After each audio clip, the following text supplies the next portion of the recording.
welcome back to the Verdict Studios. As we get to about the climax of this session started in the afternoon, we welcome you back, and we're being joined on this segment of the program by a new set of guests. If I start from the extreme left over there, there's Babajide Ogusawo. Jide, you're welcome. Good evening, lad. Welcome back. Welcome back. Okay, that's welcome back. Welcome back. For me, the pleasure is... And then, of course, we have Mr. Fola Arthur-Wari, former Solicitor General of Lagos and a Channels Television election consultant. In our Abuja studios, we have the INEC National Commissioner, Mr. Mustafa Lekki. Mr. Lekki, welcome back to the program this evening.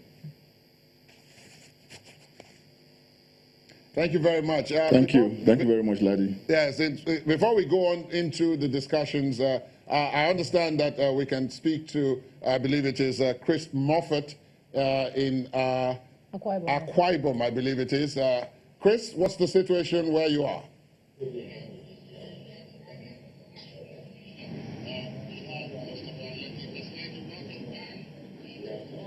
There's Chris. Hello? Please go on, Chris. Please go on, Chris. We can see you. Okay. Right here in Uyo. Let me. All right. All right. Now, right here in Uyo, the situation is calm. Let me start by saying that the situation is calm. Everywhere is peaceful. Let's go back to how it was in the morning, from morning till now. What happened today was different from what people expected. You know, before the elections, there was so much tension, so much apprehension here in Akwa Ibom State as to what will happen today because of the elections. And you know, there was a lot of hit-up in the polity right here before the elections. But what happened today is a total departure from what the fears that were expressed. And a lot of people came out to vote.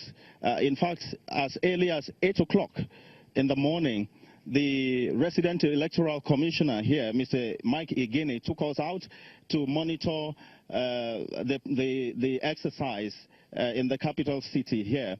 And everywhere we went, we saw so many people that came out to vote, long queues, and everywhere, everything was orderly. And very early, in some areas, in some polling units, before 2 o'clock, they had finished voting, some before 3, depending on when they started. But generally, the exercise commenced quite early, and everything is fine here. That's heartening to hear, Chris. But you did mention that in the run-up to this, there was quite a bit of apprehension. We are still.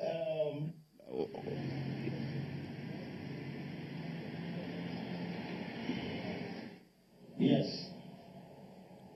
There was a bit of apprehension in the run-up to this. Yes. Because of the.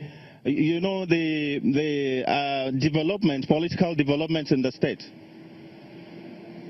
Yes, because of the political development in the state, you know, there was apprehension because there was so much tension. People thought it's going to be like war, but it never happened like that.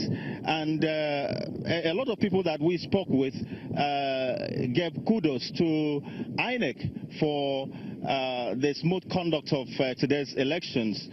I have a few, just 2 people here who witnessed the exercise, who also participated, and they're going to tell us how it was and what they saw.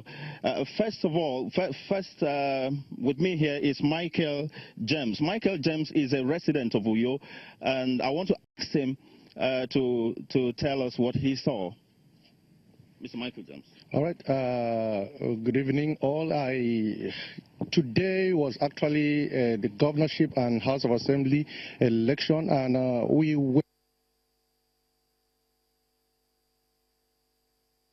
Okay, I think we've lost them temporarily. Yes, indeed. It looked like it's about to rain. That was lightning. That's it. It seemed as if it's about to rain. If we get Chris back, of course, we will take him when we get him back, and if we get him back. But let's kick off the discussion back here in our studios and in Abuja. Mr. Lekki, INEC National Commissioner, just before we went to Chris Morford there, before we took the break, we were in Rivers State where we had some fairly astounding news from the Director of Voter Education and Publicity of INEC in Rivers, talking about some collation officers being held hostage in their racks and unable to report. He talked about some having to escape and come to the capital to report because men in military and other uniforms were playing havoc with election materials and insisting that results. Do you have any reports of this at INEC headquarters? Have you heard any of this?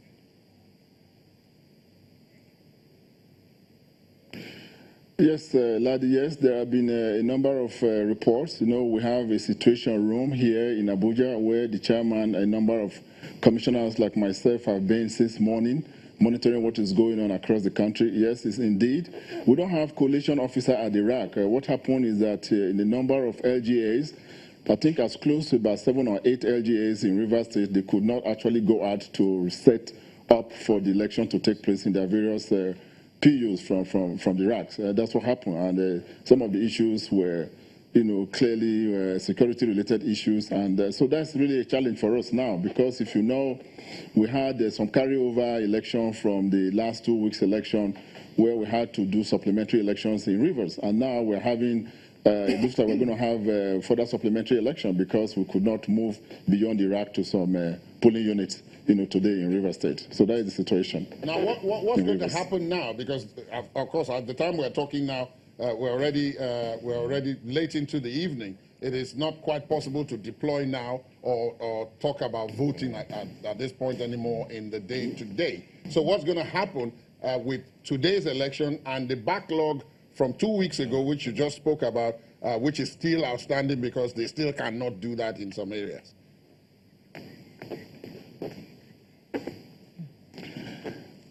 Ladi, as we know and as everyone knows, we've had a lot of challenges in doing our elections in Rivers. This is not going to be the first time. In 2016, we had the same thing. We have to reset the election over and over again. So INEC is determined to reset the elections. We just have to wait for an appropriate time.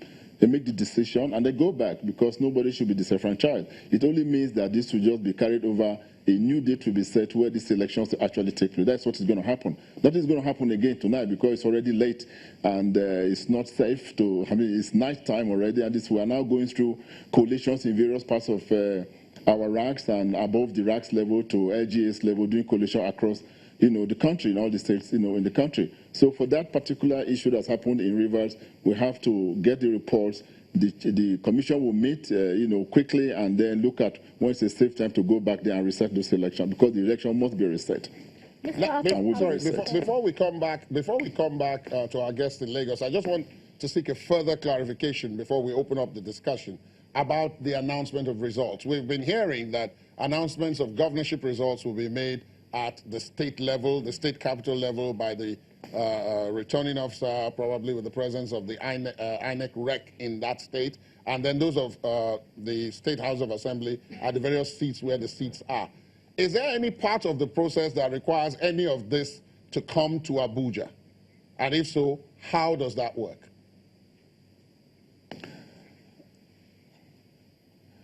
No, Ladi, there is no part of what is going on today in terms of declaration of results that will happen in Abuja. All these are all state-level elections. The only thing that can come back to Abuja, you know, today or next few days or so, are those supplementary elections that were to happen for national level election for the Senate and the Federal House of Assembly that were not concluded the last time we had the election on February 23rd. Only those will come up back to Abuja. Every aspect of today's election, which are state-level election, governorship election, and state House of Assembly election, will be concluded at the state level. Declaration will be made by the returning officer, supported by the Resident Electoral Commission for each of the states in the country.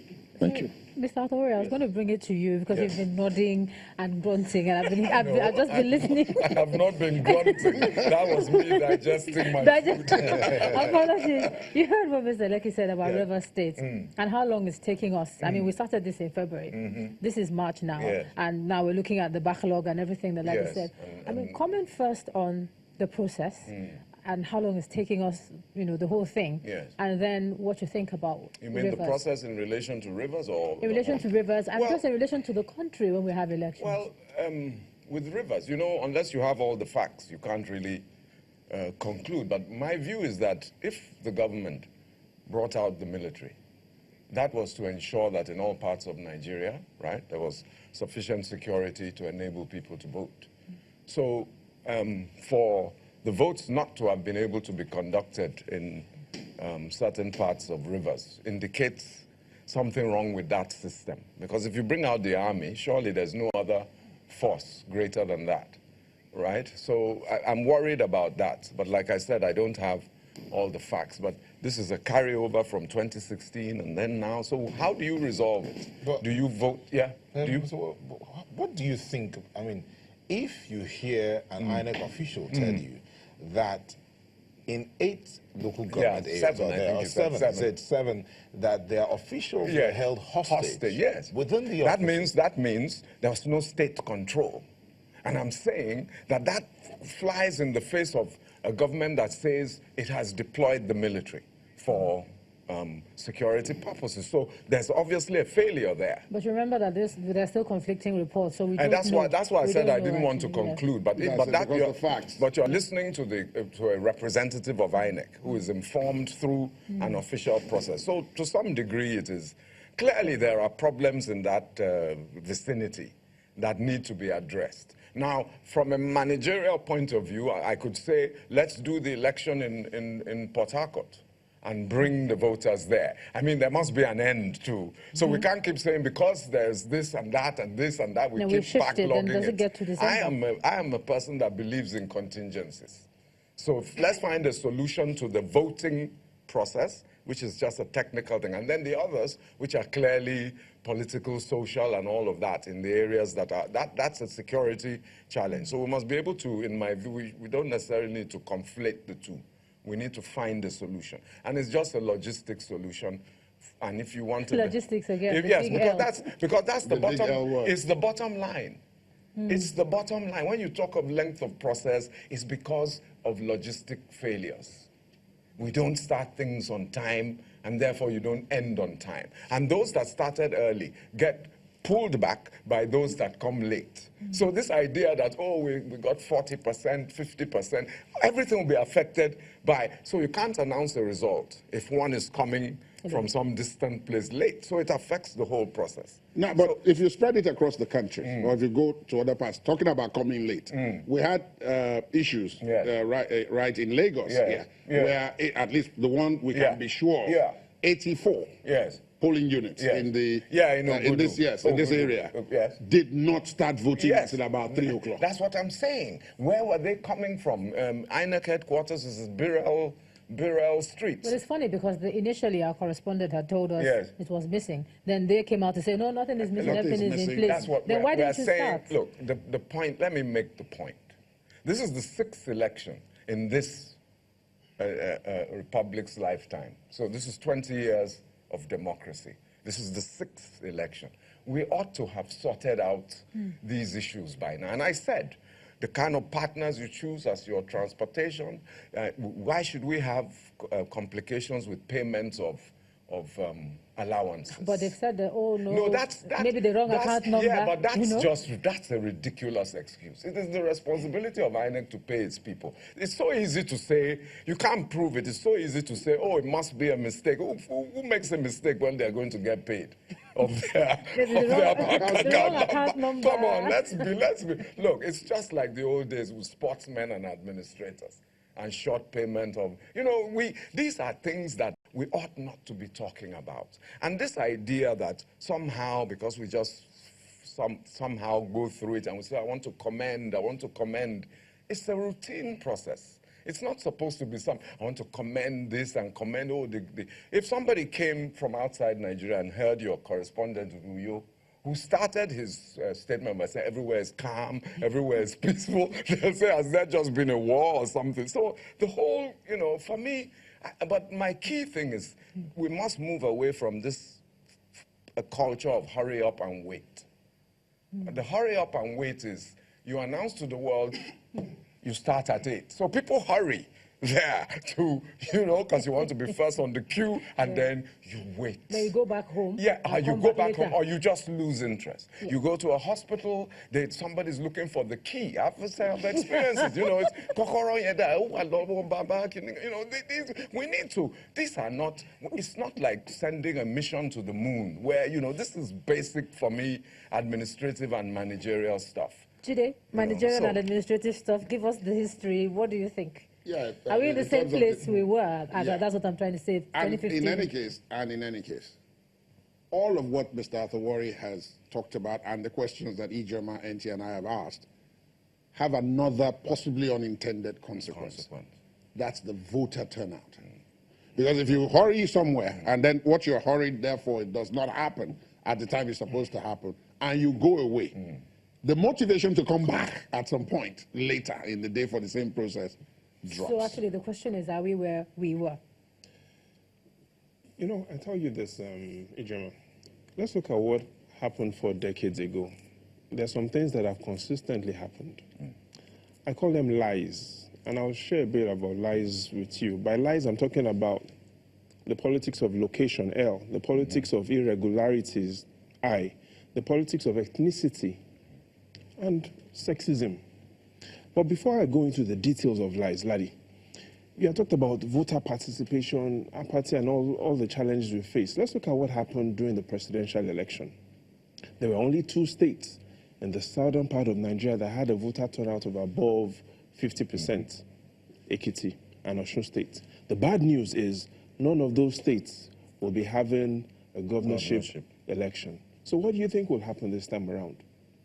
The evidence also shows that in the north, there's a higher voter turnout. So if you look at the states that had above a 50% turnout, Sokoto State, Zamfara State, Plateau State, again, we can clearly see a trend of more voter turnout. In Jigawa State had the highest voter turnout, 71%. So we see higher voter turnout up north, lower voter turnout in the south.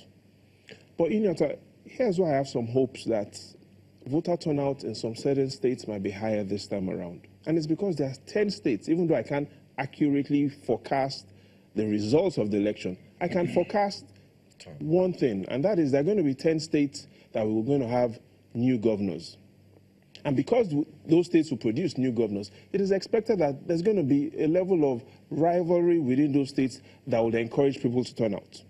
Now, in the southwest, Lagos, Ogun, Oyo, when the results come out, whatever happens, we are guaranteed to have a new governor. So it is likely that these candidates and their supporters will be able to improve voter turnout as compared to the presidential election. In the southeast, it is guaranteed that Imo State will have a new governor. And because of the intense rivalry in Imo State, perhaps voter turnout in Imo State will be higher than the presidential election. In the northwest, Zamfara is guaranteed to have a new governor. In the north central, Kwara, Nasarawa State, guaranteed to have a new governor. And in the northeast, Borno, Yobe State, Gombe State are guaranteed to have a new governor. So if you look at these 10 states, perhaps we'll see a bit of hope that we'll have improved voter turnout. But here's why it concerns, the reason why voter turnout is very important. I tell people that 4 decades ago, we could say voter turnout in Nigeria had malaria. Now, voter turnout has stage 2 cancer. Now, why do I tell you voter turnout has stage 2 cancer? Whatever happens, remember this. during the presidential election, when INEC released the results showed that the APC won 19 states and that the PDP won 17 states. But if one thing had happened, if across the 17 states the PDP won, if voter turnout was 80%, if every other thing had stayed the same, if President Buhari had gotten those 1 million margins in Kano State, if he had won all those same 19 states with the same margins, if all Atiku had done, or if all that we had achieved or he had achieved was to increase voter turnout to 80% within those 17 states, INEC could have declared him the winner, because then his results and his numbers will have moved from 11 million to 16 million. That shows you how important voter turnout is. So today, the greatest threat to our democracy is that there are too many people who are eligible to vote do not participate. Let me put you on pause. Let me put you on pause. We'll go on break. When we come back, we'll come back to you to conclude that, because there are so many people following that, as you're saying. So we'll